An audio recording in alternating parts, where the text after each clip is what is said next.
Good afternoon, and thank you for coming. This afternoon, I'm joined by the FBI Atlanta Field Office Special Agent in Charge, Chris Hacker, the IRS Criminal Investigations Atlanta Field Office Special Agent in Charge, Thomas Holloman, and my first Assistant U.S. Attorney, Kurt Erskine, and Assistant U.S. Attorney Brent Gray, who's also the Deputy Chief of our Public Integrity and Special Matters section. Today, we're here to announce that a federal grand jury sitting in our district handed down a 38-count indictment charging the current Commissioner of Insurance, Jim C. Beck, with wire fraud, mail fraud, and money laundering. The grand jury alleges that Mr. Beck stole more than $2 million from his former employer, the Georgia Underwriting Association, through an elaborate invoicing scheme.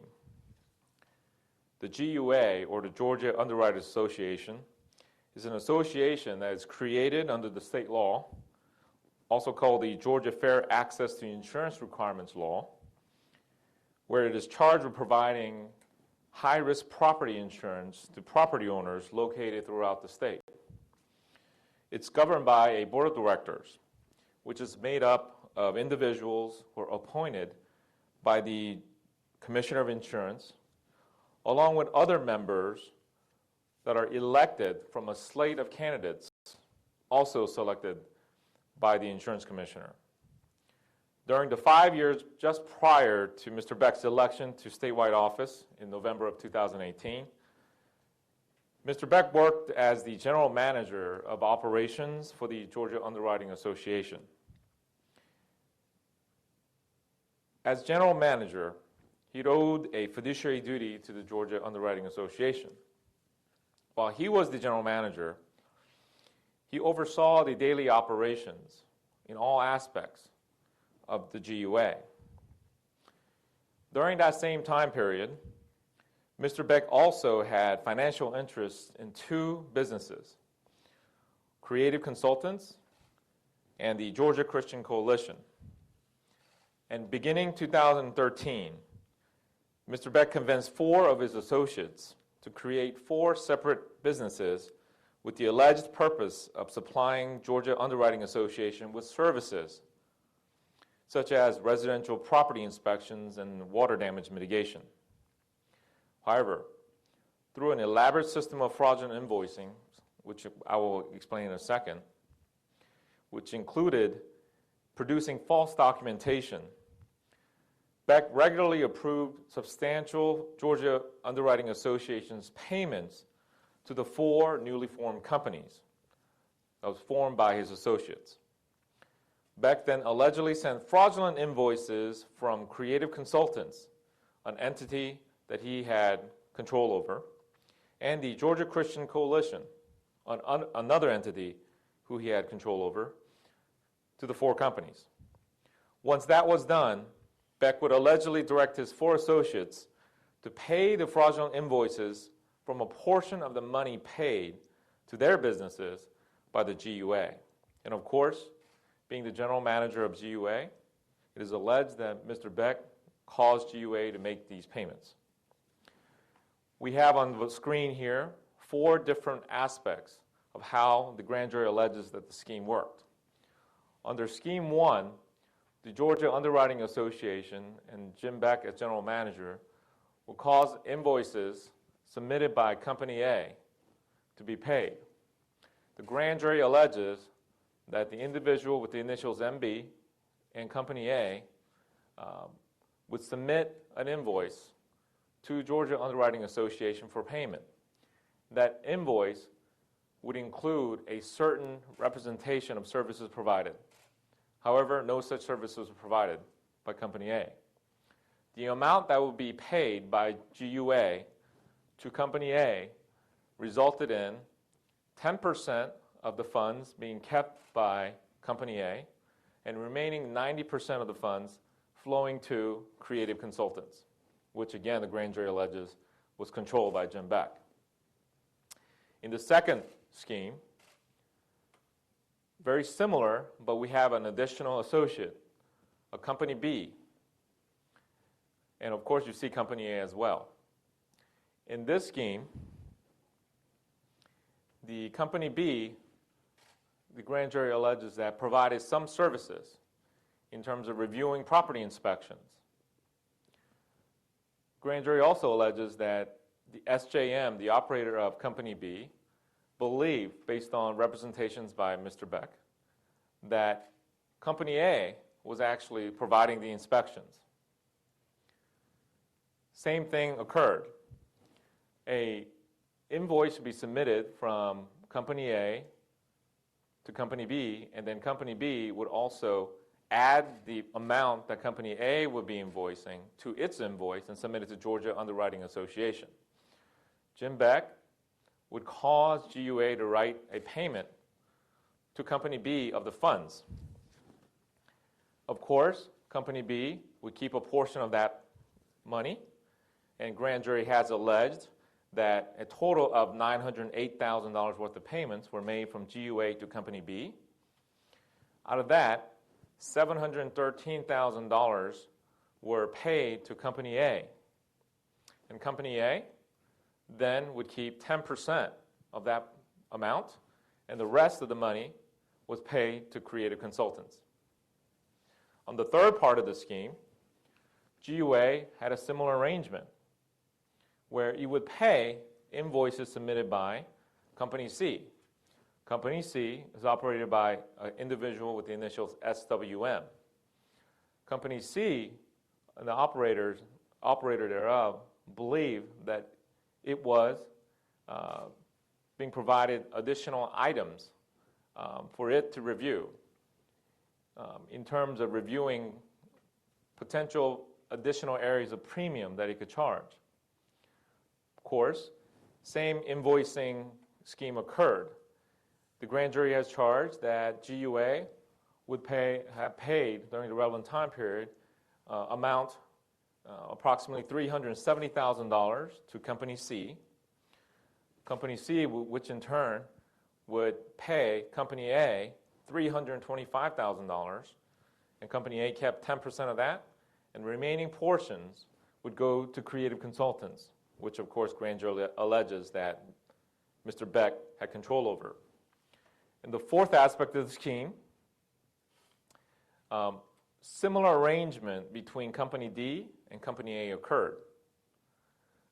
It's been represented that Company D was providing some services to Georgia Underwriting Association, and the grand jury has alleged that Mr. Beck has made representation that GUA Board of Directors had approved an arrangement where GUA would fund certain Georgia Christian Coalition's activities. So Company D would be a pass-through in terms of payment, and Georgia Underwriting Association paid approximately 37 invoices submitted by Company D between August 13 through October of 16. Company D kept approximately 12% of all money that was sent to Company D by GUA. So roughly 88% of funds of those invoices ended up at Georgia Christian Coalition. In total, the grand jury has alleged that between February 2013 and August of 2018, Mr. Beck defrauded the GUA out of more than $2 million. Again, let me reiterate that these are allegations at this point, and that the alleged criminal activity occurred prior to Mr. Beck being sworn in as the Georgia's current insurance commissioner. And the allegations contained in the grand jury indictment do not touch upon his current role. However, holding a powerful position does not shield you from the sins of your past criminal activities. Justice and rule of law will catch up to you eventually. We expect Commissioner Beck to turn himself in to the authorities by noon tomorrow to the U.S. Marshals Service in this building.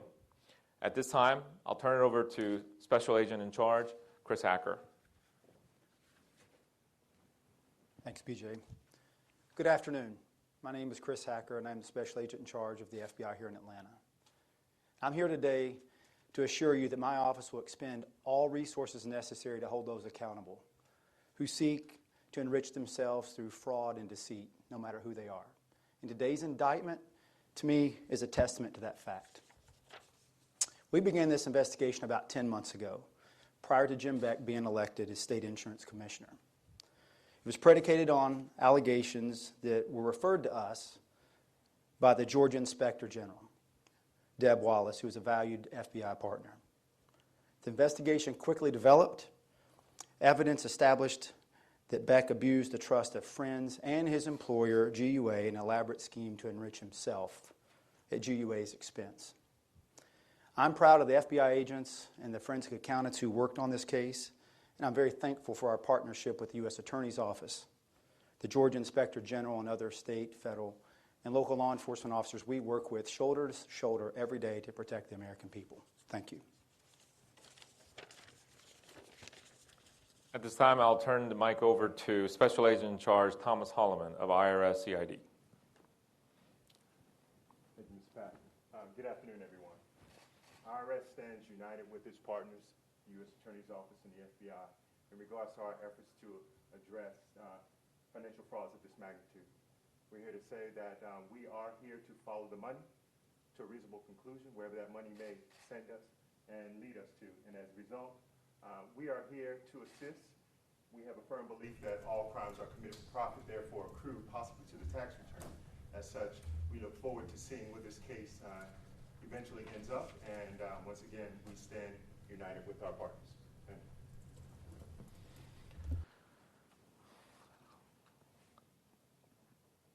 Any questions? Can you bring the mic up for us real quick, please? Can you hear me okay? I have a lot. Okay. Mr. Beck, let me start with, in your mind, in the four schemes, in the four companies, were any of these companies innocent? Well, I won't comment on that. What the grand jury has alleged is that these companies, particularly Company A and D, provided zero services for the amount of money that they invoiced. Company B and C is alleged that they provided some services. However, they acted as a pass-through for billing for Company A. Were there any related indictments? Anyone else indicted under this scheme? Currently, no, not that I'm aware of. Any plans, do you think, of the people that run these companies that we're looking at up here? Are we going to see them indicted as well? I won't comment on where it's going other than the fact that the investigation is continuing. How were you tipped off to this? I won't comment on that. But I think Agent Hacker did mention that there was a referral. Can you talk a little bit about the use of fraudulent receipts? What is it that the grand jury believes Mr. Beck used this $2 million for? As you can see in the chart that's laid out what the grand jury has alleged. From creative consultants, you see personal expenditures made on behalf of Mr. Beck and his spouse. There's payment on personal credit card expenses and investments in personal accounts and also in the rental properties and operations thereof. There's, of course, payments to Jim Beck for Georgia, Inc., which I believe, according to public records, is his campaign account for Georgia Commissioner.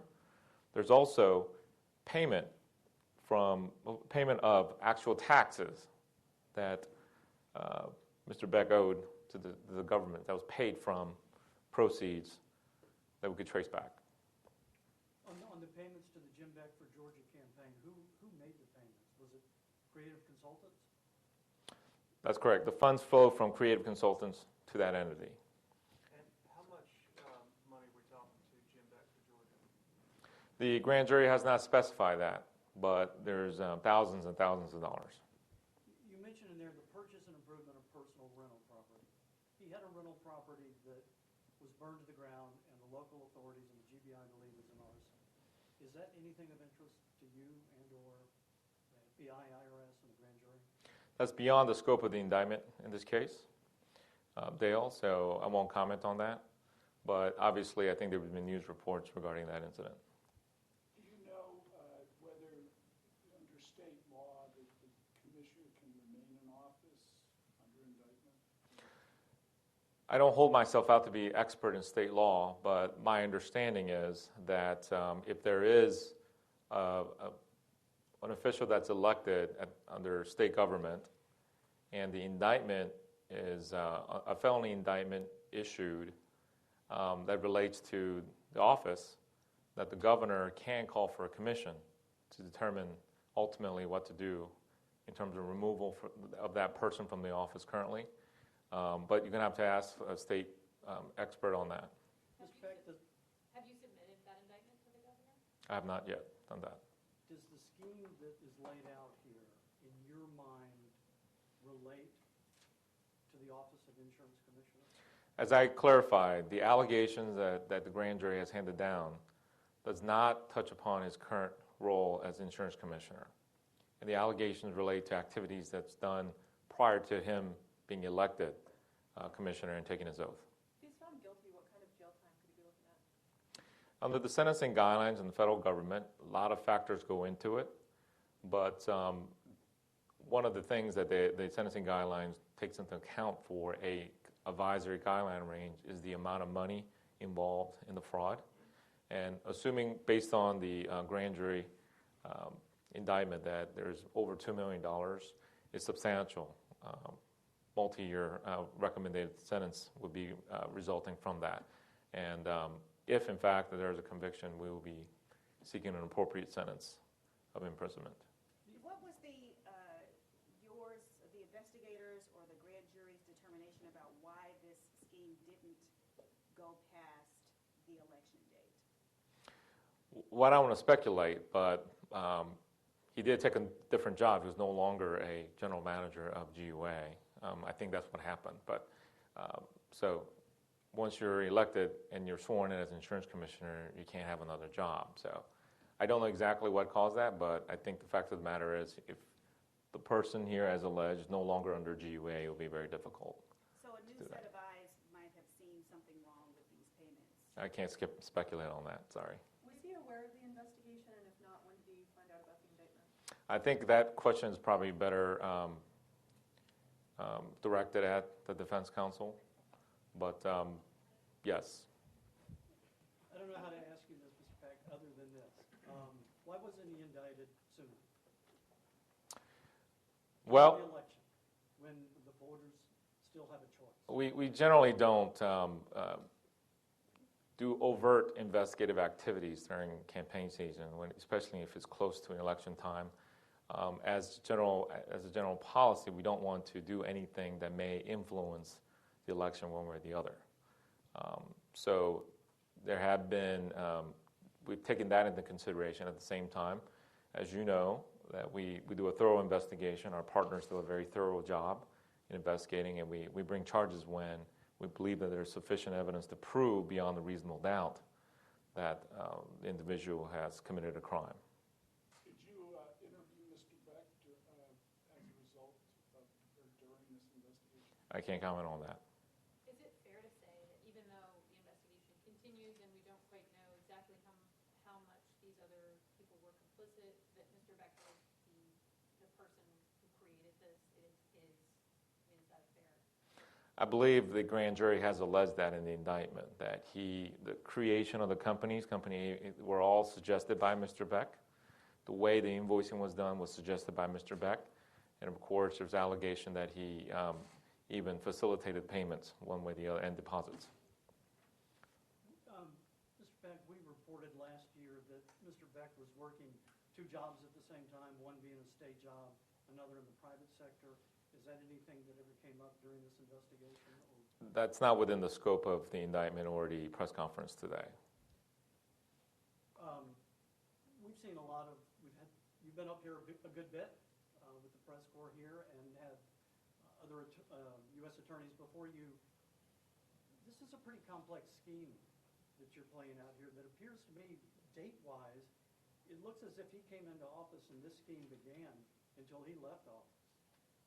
Is this one of the more complex operations that you run across with public officials? Well, I've been in this job for 2 years, so I don't have any context to actually answer that question. What I could tell you is that the grand jury has alleged that the scheme went on for close to 5 years. And you involve multiple entities here with individuals in different states. As a result, I think you could draw a conclusion or have an opinion as to how elaborate the scheme was. Was it clever? I won't comment on that. Like I said, I think the grand jury has alleged specific details of what it believes to have happened in the case, and it involved multiple people, involved multiple modes of communication. It involved invoicing, and it also involved segmenting different aspects of the people. So I think that you could draw a conclusion or an opinion on yourself whether or not you think this is a very complex scheme. How unusual is it for a statewide officer to be indicted on federal charges? In Georgia, I think the only recent memory that I could think of is Ms. Linda Shrenko, who was the superintendent of schools. I think that was over a decade ago. That was the last one, I believe. Is there any indication that anybody at companies A, B, or C thought this smelled funny, knew they were involved in something untoward? I can't comment on that again, but I think that you could draw for yourself based on the allegations that are contained in the indictment. I may be wrong about this, but I don't think I remember in the indictment seeing the term insurance fraud. Is this insurance fraud? Well, he's charged with wire fraud and mail fraud and money laundering. The proceeds that GUA collects is from insurance, issuing policies or collecting assessments. So I don't know if the traditional sense you call it insurance fraud, but it's certainly upon fraud upon an insurance entity. When do you expect this case to go to court? Like I said, we expect him to turn himself in by noon tomorrow, and then he will be arraigned at that time, meaning enter a plea of not guilty or guilty, and then the case will go from there based on the court schedule. But we are ready. We look forward to the day to prove all our allegations in court, and we're confident in the work and the investigations that our law enforcement partners have done, and we look forward to proving this in court so the public could see. What's the worst part about this to you? How long it went on. I think that the fact that the fraud was going on for 5 years and involved individuals who were associates of Mr. Beck, as the grand jury has alleged, I think that surprised me the most. Thank you very much.